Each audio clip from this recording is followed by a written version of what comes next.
Some nights I looked around at everything I've built and felt like a fraud. My name is Robert J. Burns. I'm 77 years old, a retired engineer, founder of one of the most respected infrastructure firms in the Midwest. I spent 4 decades designing bridges, airports, highways, structures meant to last longer than a lifetime. On paper, I have what most people would call a perfect life. My walls are lined with evidence of it, degrees from Stanford and MIT, engineering awards etched in glass and brass, photographs of me shaking hands with governors and CEOs. There's even a framed article from Forbes calling me a pillar of American industry. And yet, sitting alone in my study late at night, a half-finished glass of whiskey sweating in my hand, the house silent around me, an ugly question presses against my ribs. Why do I feel so empty inside? I glance at the awards like they belong to someone else. The smiling faces in the photos feel like ghosts. Success was supposed to be the answer, wasn't it?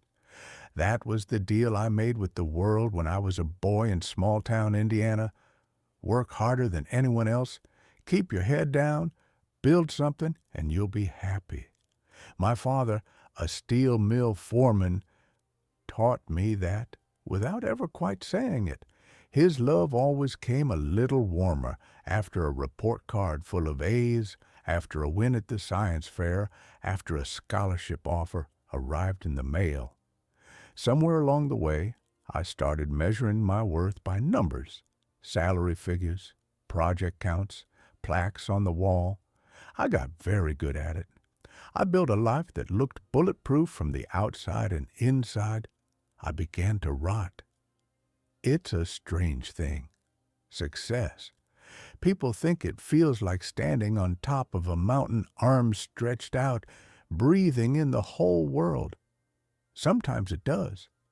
But sometimes, and this is the part nobody tells you, it feels like standing at the edge of a cliff, terrified you'll slip. Terrified everyone will realize you never deserved to be there in the first place.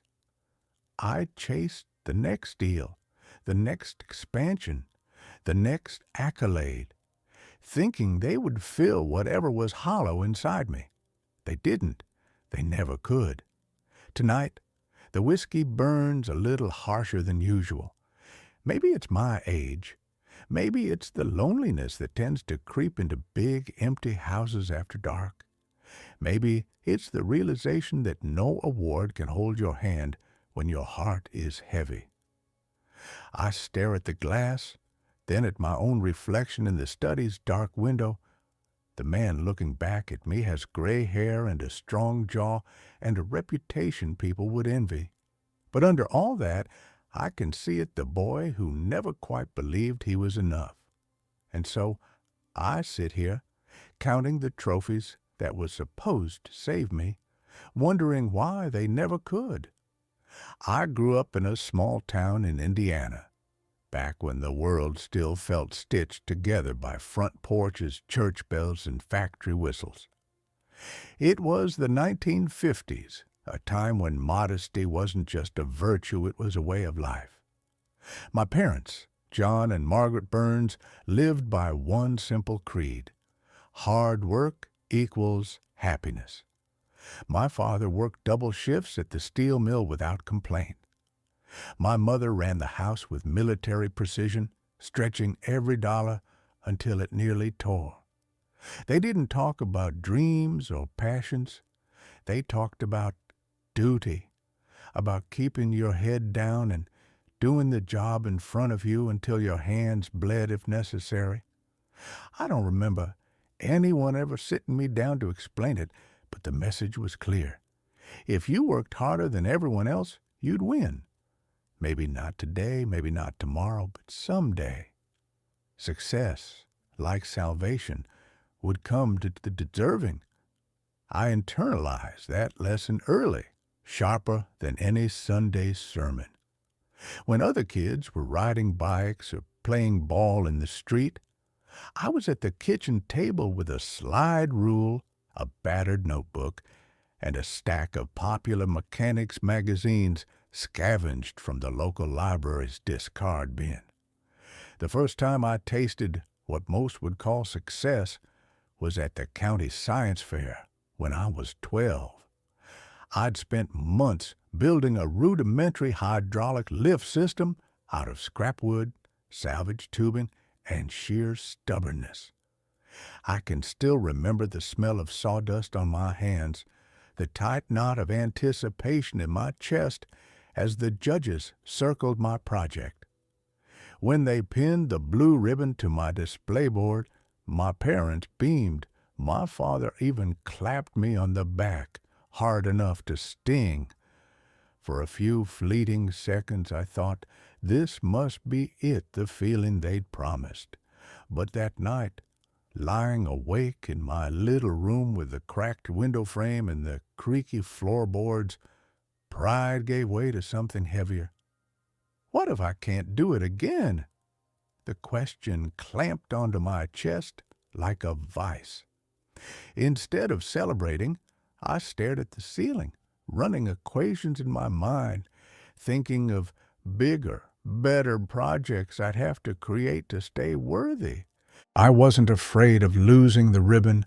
I was afraid of losing what it represented, the approval, the validation, the glimpse of something bigger than myself. Looking back now, I can see it clear as day. That night was the first emotional imprint, the blueprint for everything that followed. Every achievement afterward wasn't a destination. It was a tightrope stretched across a canyon of doubt. I learned early that success didn't feel like standing on a podium, arms raised in triumph. It felt like standing at the starting line again and again, each time with a little more fear that one day my legs would give out. And so, even at 12 years old, I began to understand. Winning didn't end the hunger, it fed it. By the time I left that small town, the hunger had a permanent home inside me. I carried it to Stanford like a secret, folded neatly between my scholarship acceptance letter and a battered suitcase full of books. Walking onto that campus felt like stepping into another universe, sandstone arches, endless green lawns, kids with confidence stitched into their DNA. I wasn't one of them. Not really. I was the son of a steel worker and a homemaker, a boy from Indiana who still spoke with a Midwestern drawl when he was tired. But I had something most of them didn't. I knew how to grind. I majored in civil engineering and economics because they were practical, respectable, not because they lit any fire in my chest. I wasn't chasing passion. I was chasing armor.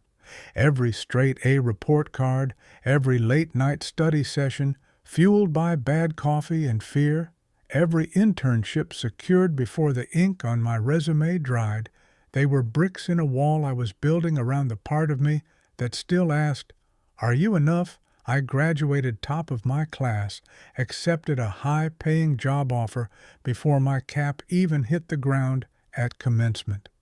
People called me brilliant, driven, a success story. I smiled, shook hands, accepted awards, but inside I just felt tired and afraid to slow down. In my 30s, I started my own engineering firm. Everyone said it was a risk, but to me, it felt inevitable. Climbing someone else's ladder never sat right. I needed to build something of my own, something I could point to and say, "This is mine." The company grew faster than I was ready for, if I'm honest. We designed bridges, water treatment plants, airports. We won government contracts and awards for innovation. I bought a 4-bedroom house with a circular driveway and a backyard big enough for a 4th of July cookout. I married a woman who looked at me like I had all the answers. We had 2 children, a golden retriever, a neatly manicured lawn. From the outside, it looked perfect. perfect, and yet the hollow never left. After every deal signed, every ribbon cut, every new contract celebrated with champagne and smiling board members, there was always a quiet moment, driving home alone, when the silence grew too loud. Is this it, I'd wonder, gripping the steering wheel a little tighter? Is this all there is? I told myself it was just fatigue, that once I hit the next milestone, a bigger office, a second branch, a 7-figure contract, the feeling would catch up, that it was a race I could eventually win. So I pushed harder. I poured myself into the company, into the image, into the version of myself that everyone else seemed to admire.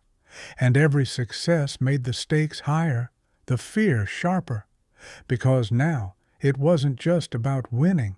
It was about not falling, not showing cracks, not letting anyone, least of all myself, see how desperately fragile it all sometimes felt. The cracks didn't show up all at once. They crept in quietly, like hairline fractures in steel, invisible until the weight became too much to bear. I was in my mid-40s when I had my first panic attack, though I didn't have the vocabulary for it then. I was sitting in a board meeting, the kind I'd led 100 times before quarterly projections, merger opportunities, smiling faces around a long, polished table, when suddenly the room tilted. My heart raced, my palms sweated, the walls felt like they were pressing inward. I thought I was having a heart attack. I excused myself calmly, the way a good soldier hides a wound, and stumbled to the men's room, locking myself in a stall like a teenager skipping class. I sat there for 20 minutes, breathing through my teeth, willing myself to be normal again. The doctors found nothing wrong, of course. Strong heart, good lungs, low cholesterol. They patted me on the back and told me to cut down on caffeine. I didn't tell them about the nights I woke up gasping, convinced I was failing at something I couldn't even name.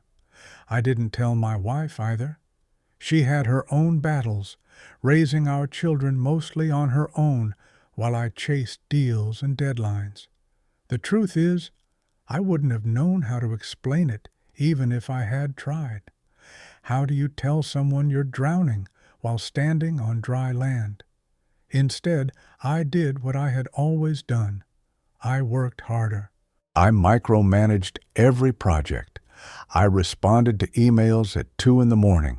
I became the man everyone could depend on, the boss who never took a real vacation, the father who sent gifts from airports, the husband who said, "Next month will be better," until the month stacked up like broken promises. The hunger inside me grew sharper, meaner. Success had stopped being a prize. It had become a prison. The real wake-up call came one cold January morning when I collapsed in the driveway while shoveling snow. My wife found me lying there, gray-faced, breathing shallowly.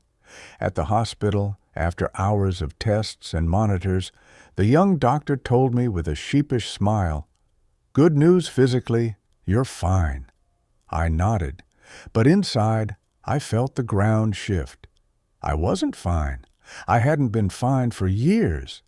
The machine was breaking down not because of a faulty part, but because the engine itself had been running on fumes for far too long. That night, I lay in the hospital bed, staring at the whitewashed ceiling, listening to the hum of machines around me. For the first time in my life, I asked myself a question I had been too proud, too scared to consider. What if the thing I've built my entire life around isn't saving me but killing me?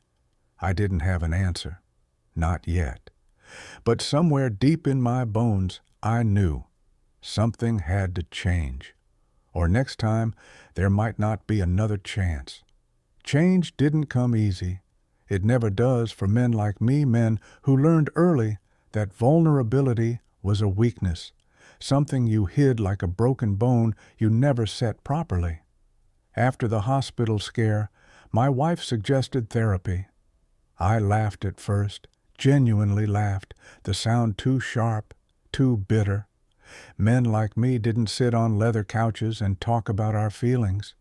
We went back to work. We toughed it out. But a week later, I found myself parked outside a therapist's office, engine running, heart pounding harder than it had the day I pitched my first $1 million project. I don't remember making the appointment. I must have called during one of those late-night panic attacks, reaching out without even knowing it. The first session was awkward. I sat stiff-backed in a too-soft chair while a woman half my age asked questions I didn't know how to answer. How do you describe a hunger that isn't physical, a fear that doesn't have a name? She asked about my childhood, my parents, my first memories of achievement. I told her about the science fair, about lying awake at 12 years old, feeling like the ribbon wasn't a reward, but a countdown to the next test. She nodded, scribbling notes. I hated it at first, hated how small it made me feel, hated the way every word dragged old ghosts out of the corners of my mind. But somewhere between the awkward silences and the too bright fluorescent lights, a truth began to surface. It wasn't the success that was killing me. It was what I had tied to it. My entire life, my worth had been measured in output, grades, trophies, salaries, contracts. If I wasn't producing, if I wasn't achieving, I wasn't enough. I wasn't lovable. I wasn't real. Winning didn't make me whole. It just temporarily silenced the voice that kept whispering, "You're still not good enough." The realization hit me harder than any hospital monitor alarm ever could. It rewrote the story I'd been telling myself for decades. Success wasn't a finish line I had failed to cross. It was a treadmill I'd chained myself to, sprinting harder each year, mistaking exhaustion for progress. I wasn't broken because I had failed. I was broken because I had never learned how to stand still without feeling like I was drowning. Therapy didn't fix me overnight. There were no cinematic breakthroughs, no single tearful moment where all the pieces clicked into place. Healing, it turned out, was much slower, much quieter. It looked like turning off my phone after dinner. It looked like showing up at my son's soccer games without checking emails during halftime. It looked like sitting on the porch with my wife, saying nothing at all, and letting that be enough. For the first time since I could remember, I wasn't chasing anything. I wasn't trying to outrun the fear. I was learning slowly, painfully, that maybe being alive wasn't something you earned. Maybe it was something you simply allowed yourself to be. Now, at 77 years old, I move through life a little slower, a little quieter, and on the best days, a little lighter. I retired a few years ago, finally handing over the company to a new generation of minds sharper and more eager than mine. The transition was harder than I admitted at the time. Letting go of something you've built feels, in many ways, like grieving a death. But there's also a strange kind of freedom in it, a chance to be something other than the titles printed under your name on business cards, a chance to simply be Robert again. These days, my life is smaller, but somehow it feels larger in all the ways that matter. I teach a few classes at the local community college, guest lectures mostly engineering basics, ethics, leadership lessons no textbook can teach. I see pieces of my younger self in some of the students, eager, wide-eyed, a little terrified, desperate to prove something to a world that hasn't even asked the question yet. I tell them the things I wish someone had told me, that winning doesn't heal you, that failure isn't fatal, that you are already enough before the trophies, before the salaries, before the corner offices. Most nod politely. A few really listen. Maybe that's all you can hope for. I live in a modest house now, a cabin really, tucked away on 10 acres just outside Missoula. There's a creek that runs behind it, fat with snowmelt in the spring, bone dry by late August. The air smells different out here, cleaner, quieter. Some mornings, I sit on the porch with a cup of black coffee and listen to nothing but the wind through the trees. No emails, no urgent phone calls, no relentless ticking of the invisible clock I spent most of my life chasing.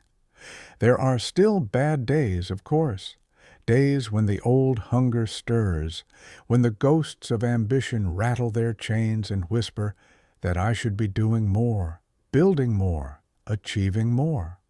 Sometimes I listen for a little while because habits that old don't die cleanly.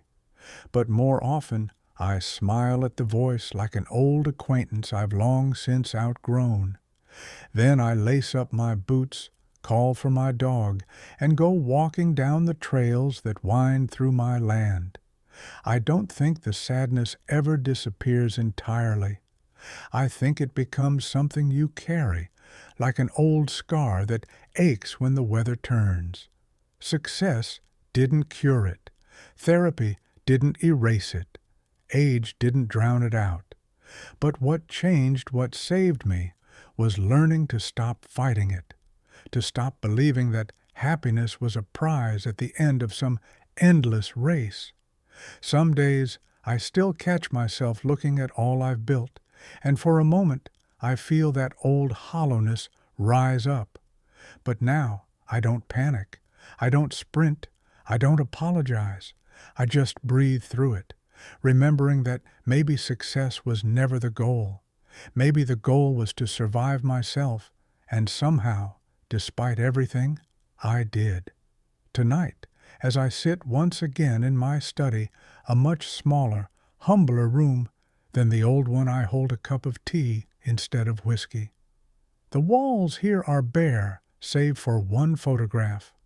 My family gathered at my 75th birthday, laughing with the kind of ease I used to think only existed in movies. I catch my reflection in the window just like I did all those years ago. The man looking back at me now is older, yes, with lines that no amount of ambition could smooth away. But there's something else, too, something quieter, deeper, steadier. A peace I once thought was reserved only for other people, the ones who didn't have to fight every day to feel like they mattered. I think about the boy who stood nervously beside his science fair project, terrified he could never live up to his first success. I think about the young man who worked himself nearly into the ground because he believed hard work was the only path to love. I think about the husband, the father, the CEO who forgot for far too long that building a life is about more than steel and glass and signatures on dotted lines. And for the first time, I feel something close to forgiveness, not for anyone else, but for myself. The world will always tell you that success is a finish line, a mountain peak, a gold-plated nameplate on a door. It's not. It's waking up every morning and choosing to be kind to yourself, even when the mirror shows you all your imperfections. It's standing still long enough to notice the way the morning light slants through the trees. It's realizing you don't have to earn your right to be here, you already have it, just by breathing. Outside, the night is deep and starless, the kind of quiet that used to terrify me. Now it feels like an old friend. I stand and stretch, joints creaking, and turn off the lamp. Scout, my old German shepherd, lifts his head and thumps his tail once against the floor before settling back down. Tomorrow I'll fix the fence by the creek. Maybe I'll drive into town for groceries. Maybe I'll just sit by the water and listen to it talk. As I move through the dark house toward bed, I feel the familiar weight of sadness brush against me, a soft, passing thing now, not the monster it once was. It reminds me that I'm still human, still trying, still learning, and that, somehow, is enough. I pull the covers up, close my eyes, and let the silence wrap around me like a prayer. Not because I've won, not because I've outrun the emptiness, but because after all these years I finally understand. Success was never the cure. It was never the prize. Living, really living was. And against all odds, that's exactly what I'm doing.